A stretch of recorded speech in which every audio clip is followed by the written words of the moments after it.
Everybody has interest. There will be people who like science, astronomy, geography, history. But I think the most important thing is history. As children, all of us have listened to stories of the past. Whether it's Chandamama. Do you have Chandamama in Hindi? Yes, yes. Whatever. All those are stories we hear. We've been told stories about the past, about kings, we've had such an illustrious past. Just a small thing that I want to bring to your notice. We all talk about the pyramids and how could they have possibly built it? How did they do it so many years ago? But do you know that in India, we have so many temples, but the one with the highest Gopuram is there in Thanjavoor, which is where the Chola dynasty had happened, and his role, Rajaraja Cholan, had built it. That particular temple has the highest Gopuram in the whole world. The top stone alone, it's a single stone that weighs 80 tons. 80 tons, not 1 ton or 2 tons. And how did they do it? But do we know that? We all go to the pyramids, we go see the Leaning Tower of Pisa. Someone said something very nicely. He said, we are actually appreciating a building that doesn't stand.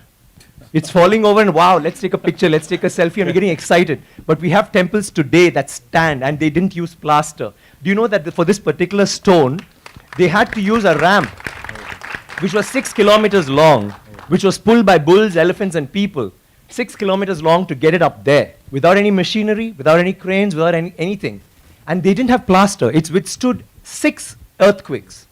You know what happens when an earthquake comes? Without plaster.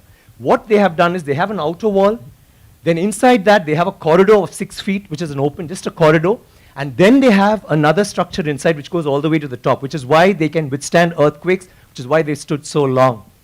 So these are all things that we need to know about. This particular king has built 5,000 dams in his time, and he's made a water management ministry in that time.